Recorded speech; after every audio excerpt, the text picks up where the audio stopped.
Hi everybody, it's Christina. Welcome back to Adventures in Polish Land. Today I have my end of August reading wrap up to share with you. I've read 3 more books since my last update, so that means I've read 6 books total in the month of August. Let me share with you the 3 that I've finished since we last spoke. First up, we have All Adults Here by Emma Straub. I found this randomly at a used bookstore in Maine while I was on a family vacation. I've never read any books by this author before, but this one looked interesting to me. It follows primarily the Strick family. They live in the Hudson Valley of New York in a fictional small town. We are primarily following 3 characters. First, we have Astrid, who is 68. She is a widower, and she has been dating her hairdresser, who is a woman. Then we have her daughter, Porter. Porter is single, but she's decided to have a baby on her own, but she hasn't told anyone yet. And then we have Astrid's granddaughter and Porter's niece, Cecilia. She is a teenager, and at the beginning of the book, she is moving to live with Astrid for a year because of an incident that occurred with her friend group at school. So this book, I would say the overarching theme is that we are coming of age no matter how old we are. We are always discovering new things about ourselves, and we always have secret desires and secrets that we keep close to heart that we may not be sharing with our close friends and family, but they might be integral to who we are as people. Overall, I really enjoyed this story. I think it was very captivating. I could have used a family tree at the beginning of the book because I was getting a little bit confused about the characters at first, but once I figured out who everyone was, I was really into the story. I found it very gripping and overall a really good contemporary book. I would call this genre fiction or popular fiction. My critiques of the novel primarily are that I feel like this has too many characters. So I did mention who I believe are the 3 main protagonists in the novel, but there are multiple other members of the Strick family that we follow, such as Porter's 2 brothers. Then we also follow one of Cecilia's friends. And I feel like if the story was more focused on these 3 generations of women, it would have been a bit more cohesive. And similarly, this book does something that I find a lot of books published within the last 5 to 8 years or so do, which is it almost feels like our author is reading off a checklist and trying to incorporate as many hot button topics as possible in the book. So is there an LGBT character? Is there a single mother? Is there an abortion mention? Is there a bullying mention? Is there an online predator mention? And so on and so forth. And I think what happens is because it feels like the author is trying to discuss so many topics in one book, none of these topics are fully developed. They're just glanced over a little bit. So I think if we had focused on those 3 main characters and all of the topics that they're dealing with in their direct lives, the book would have been a bit stronger. But that being said, I gave this 3.5 stars because I personally really enjoyed it, and I would definitely consider reading more from this author because I think she brings up interesting themes and it was really easy to read. Great summer book, even though we're headed into fall now, but let me know which of her books you've read and which one you would recommend, if any. Then I moved into Black Cake by Charmaine Wilkerson. I found this at the same used bookstore in Maine. This is the story of an estranged brother and sister. They haven't spoken to each other in 8 years, but their mother passes away, and so they come together for the funeral, and they meet with their mother's estate attorney. And this attorney tells them that not only has their mother baked a black cake for them and put it in the freezer for them to enjoy together when the time is right, but she has also made a recording, an audio recording of her voice telling them a story. And this story has many secrets about their mother's life that they never knew before, and it leads them to discover new things about their family and their family history. I really, really enjoyed this book. It took me a little while to get into the story, but once I was in it, I absolutely fell in love with our characters, primarily the mother character. What she went through as somebody from the Caribbean who then immigrated to England and then to the United States was really challenging to read about. I have by chance read quite a few books this year that deal with the British Empire and their different colonies, so it's really fascinating that this one falls into that category a bit as well. And it also taught me a lot about how there were Chinese immigrants in the Caribbean as well. I didn't know about that, and it was under really sad circumstances that they came to be there. And I also really loved the exploration of where our food comes from.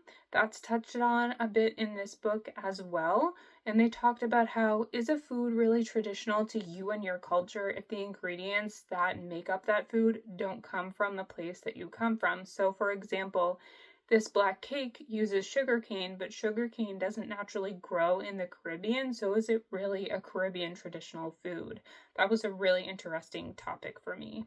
So this book not only discusses different aspects of race and belonging not only in terms of your race or ethnicity, but also with what class you're born into, how much money you have, and the opportunities available to you. But also one of our characters is a member of the LGBT community, and when she tells her family about that, it does not go well, which is heartbreaking. I haven't talked too much about the plot of this book because I think it's best to begin reading just as Benny and her brother Byron experience their mother's audio recording, to just sit back, read the written word, or if you listen to the audiobook, you can listen to her audio recording and find things out at the same time that they do, because some of those moments are so emotional and poignant and brought a tear to my eye. I would say really my only critique with this book is the formatting. There are chapters that are in the past and chapters that are in the present, and they both have different chapter headings that I thought were kind of strange. Sometimes they would be characters, sometimes they would be random words, but you weren't really following specific POVs.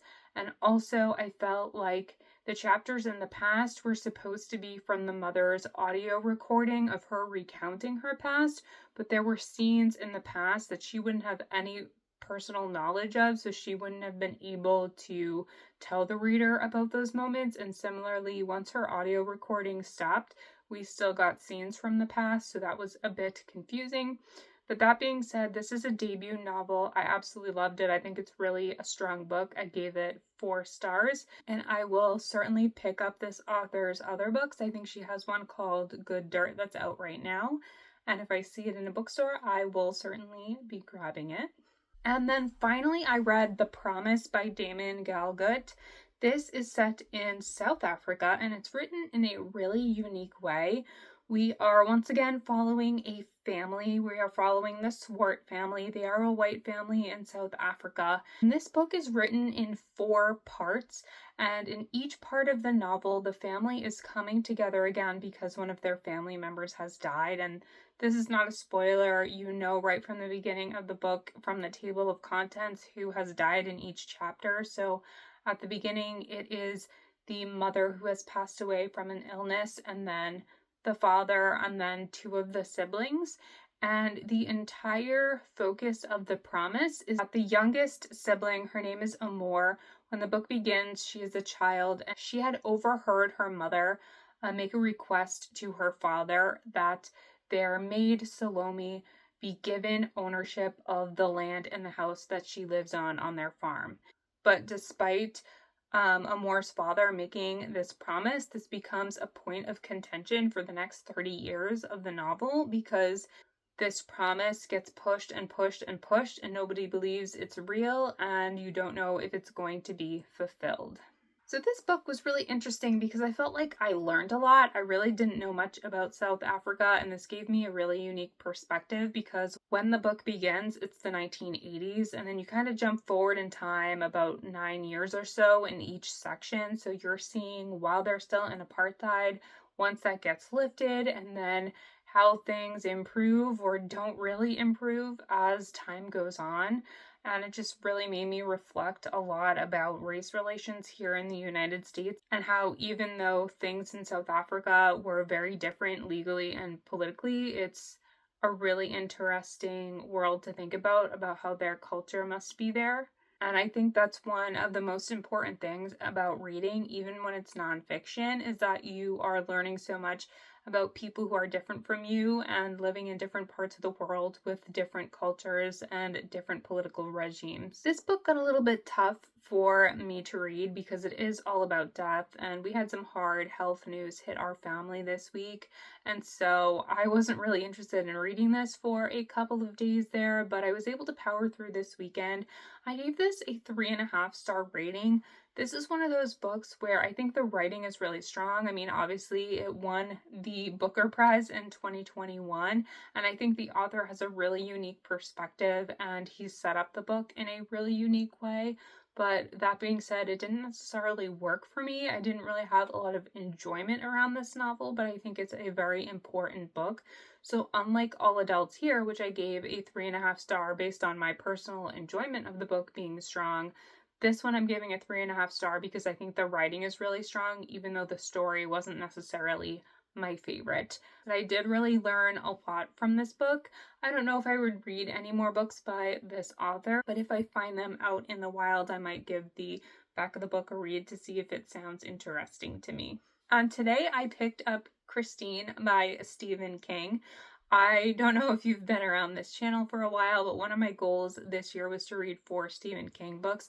I am reading all of his books in publication order, and I haven't picked up any yet so far this year, so I figured now is the time. I just started this book. I'm only 16 pages in, but it's already pretty captivating, so hopefully I can get through it pretty quickly. This is a really big chunker of a book, and it's not uncommon for his books to take me a few weeks to a month to read, but hopefully that will not be the case this time around. But nonetheless, that's it for my end of August wrap up. I would love to know your thoughts on these books if you've also read them, or let me know in the comments what you're currently reading. None of these books colored a new state on my USA map for me because this one is set in New York. I've read so many books in New York this year. This one is set in Los Angeles, but then also in the Caribbean and in England, so no new states for me. And then this one, of course, is in South Africa, so not in the US at all. Thank you so much for watching this video. I hope to see you in my next one very soon. Bye.